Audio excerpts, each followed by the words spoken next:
Good morning friends. आज के lecture में हम कुछ क्वेश्चन डिस्कस करेंगे। जो मैथमेटिकल रिप्रेजेंटेशन हम डिस्कस कर रहे थे तो उसमें हमने अब तक रैंप और स्टेप सिग्नल पे डिस्कस किया है। अभी एक और क्वेश्चन हमारे सामने है, उसको हम डिस्कस करेंगे।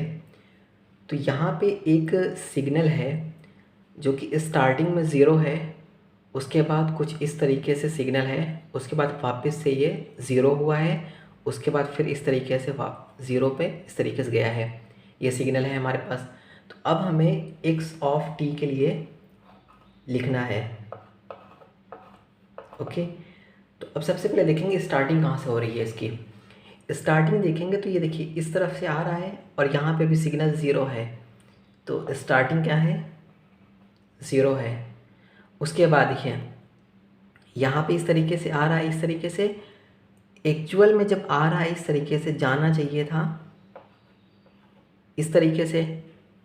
ओके, अब लेकिन इस तरीके से यहाँ तक तो आया, उसके बाद ये रैंप सिग्नल बन गया।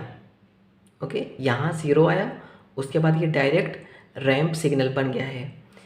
ये हमारे पास जो पॉइंट है, ये पॉइंट है, इसका मैग्नीट्यूड जो एम्पलीट्यूड है वो 4 है। ये जो पॉइंट है इसका एम्पलीट्यूड है 12, इसका एम्पलीट्यूड है 12। तो ये वाला हॉरिजॉन्टल इस पर इस तरीके से लाइन खींच देते हैं। तो अब देखिए ये जो सिग्नल यहाँ इस तरीके से आ रहा था, यहाँ पे है, तो ये अब ये जो सिग्नल यहाँ था वो डायरेक्ट अब ये सिग्नल बन गया है। तो इसका क्या मतलब हुआ कि ये सिग्नल यहाँ से आने के बाद में पहले स्टेप सिग्नल बनेगा, स्टेप सिग्नल बनने के बाद फिर रैंप बनेगा, क्योंकि यहाँ आने के बाद सिग्नल डायरेक्ट रैंप नहीं बनेगा। क्योंकि ऐसे जाने के बाद में डायरेक्ट ऐसे सिग्नल नहीं होगा ना, पहले एक स्टेप होता है ना कि पहले ये सिग्नल इसमें कन्वर्ट होगा फिर इसमें कन्वर्ट होगा। तो यहाँ से डायरेक्ट रैंप बनने का कोई चांस नहीं है। पहले वो जाएगा कैसे, पहले वो इसका एम्पलीट्यूड इंक्रीज़ करके 4 पे ले जाएगा, स्टेप बनेगा। पहले एम्पलीट्यूड इंक्रीज़ करके वो स्टेप सिग्नल बनेगा। पहले देखिए यहाँ ज़ीरो पे है, ज़ीरो के बाद डायरेक्ट एम्पलीट्यूड 4 इंक्रीज़ करके पहले स्टेप सिग्नल बनेगा। स्टेप सिग्नल बनने के बाद में ये एंगल से रोटेट होके इस तरीके से रैंप सिग्नल बन जाएगा।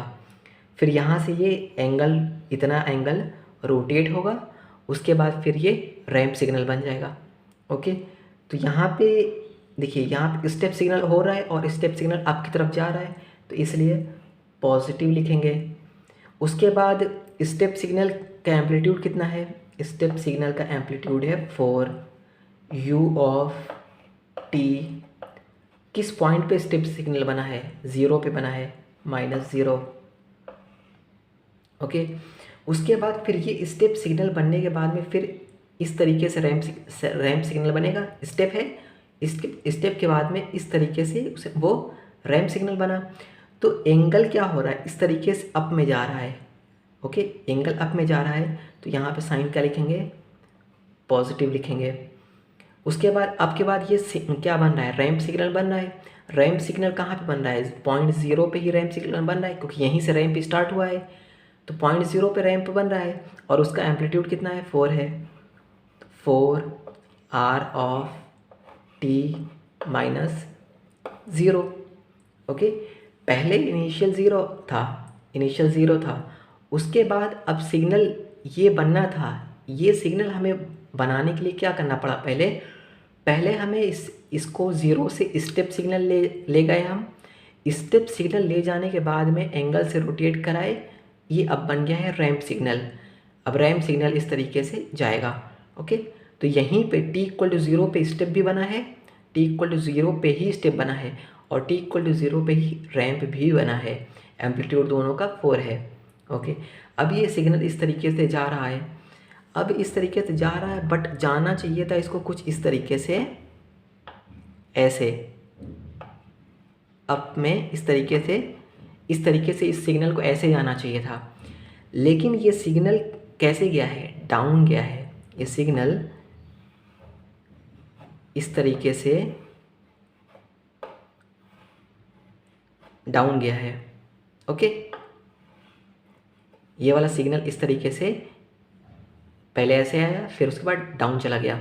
तो अगर यहाँ से हॉरिजेंटल लाइन इस तरीके से खींच दें, यहाँ पे इस तरीके से, तो अब क्या हो रहा है देखिए, जैसे यहाँ पे था स्टार्टिंग 0 था, पहले अप गया, स्टेप बना, स्टेप के बाद फिर रैंप बना, फिर इस तरीके से सिग्नल जा रहा है। अभी जाना तो चाहिए था इस तरीके से सिग्नल, लेकिन ये सिग्नल कहाँ है हमारा, नीचे यहाँ पे आ गया है तुरंत। यहाँ इस पॉइंट पे पहुँचने के बाद में वो सिग्नल डायरेक्ट यहाँ 0 पे हो गया है। तो इसका क्या मतलब हुआ, जाना तो चाहिए था ऐसे, लेकिन वो सिग्नल क्या हुआ, पहले इस तरीके से हुआ, ओके, उसके बाद फिर सिग्नल इस तरीके से डाउन गया।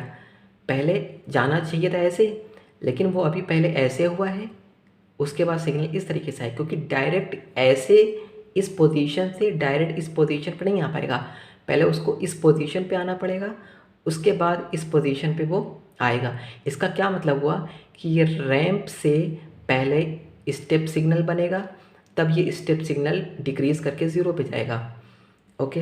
तो पहला रैंप बनेगा और ये इस तरीके से रोटेट हो रहा है, इस तरीके से रोटेट होगा, तो ये क्या हो रहा है, डाउनवर्ड रोटेट हो रहा है। जैसे ये अपवर्ड रोटेट हो रहा था, प्लस पॉजिटिव साइन लिख रहे थे, अब ये क्या हो रहा है, डाउनवर्ड रोटेट हो रहा है, इसलिए यहाँ पे क्या लिखेंगे, नेगेटिव साइन। उसके बाद यहाँ पे नेगेटिव साइन के साथ में ये स्लोप और ये स्लोप, दोनों स्लोप सेम हैं, क्योंकि सेम पैरेलल लाइन के अक्रॉस ये दोनों स्लोप बन रहे हैं। तो ये दोनों स्लोप सेम है, तो जब दोनों स्लोप सेम है तो उसके लिए मैग्नीट्यूड भी सेम होगा, ये मैंने बताया था। तो जो मैग्नीट्यूड इसके लिए रैंप सिग्नल के लिए होगा, वही वाला मैग्नीट्यूड इस वाले रैंप सिग्नल के लिए भी होगा। तो इसका मैग्नीट्यूड 4 है, तो इसलिए इसका भी मैग्नीट्यूड 4 होगा, R ऑफ T। और ये किस पॉइंट पे है, पॉइंट नंबर 2 पे है ना, पॉइंट नंबर 2 से रैंप से अब ये यूनिट स्टेप में जा रहा है, तो R of T minus 2, okay. तो अब ये R of 4 R of T minus 2 होने के बाद अब ये सिग्नल यहाँ पे आ चुका है, अब ये सिग्नल यहाँ आ चुका है। अब इसके बाद ये सिग्नल जाएगा डाउनवर्ड इस तरीके से 0 पे। तो डाउनवर्ड जाने का मतलब क्या हुआ, माइनस साइन लिखेंगे, माइनस साइन लिख लिए।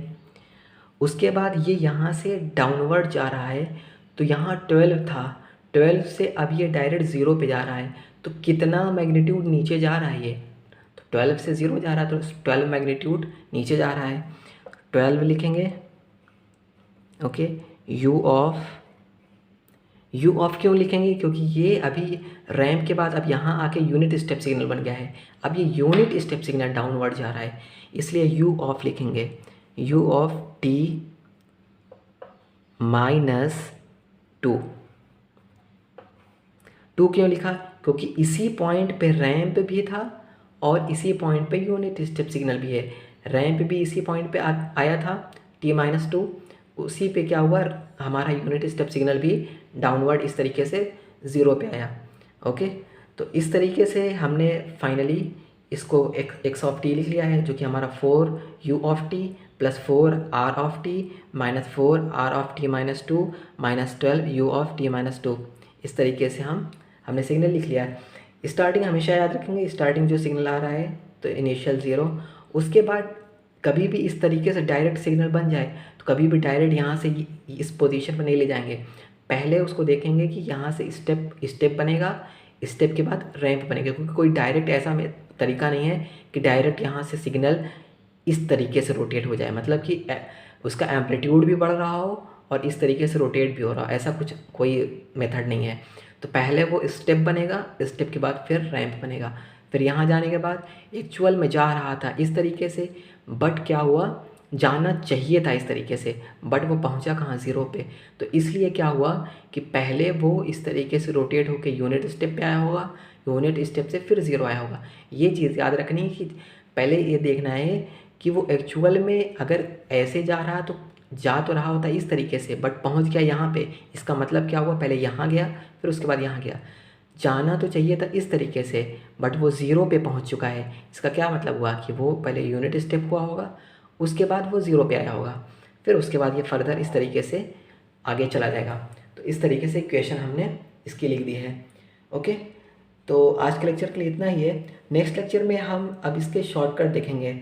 जैसे कोई एक सिग्नल होगा, रैंप सिग्नल होगा, उसके लिए अब इतनी लंबी इक्वेशन लिखने की ज़रूरत नहीं पड़ेगी, हम डायरेक्ट यूनिट स्टेप फॉर्म में उसको डायरेक्ट कन्वर्ट करके लिख देंगे। ओके, क्योंकि जो हमें ज़रूरत पड़ेगी वो ज़्यादातर हमें यूटी में ही ज़रूरत पड़ेगी, यूनिट स्टेप सिग्नल में जब क्वेश्चंस आएंगे तो हम डायरेक्टली इक्वेशन लिखेंगे और डायरेक्टली इतना लिखने की ज़रूरत नहीं है, उसको इतने फॉर्म में हम कन्वर्ट कर देंगे। तो वो हम नेक्स्ट लेक्चर में देखेंगे कि वो शॉर्टकट किस तरीके से करेंगे और उस पर कुछ 3 क्वेश्चंस लगभग उस पर करेंगे। ओके, तो आज के लिए इतना ही है। Thank you.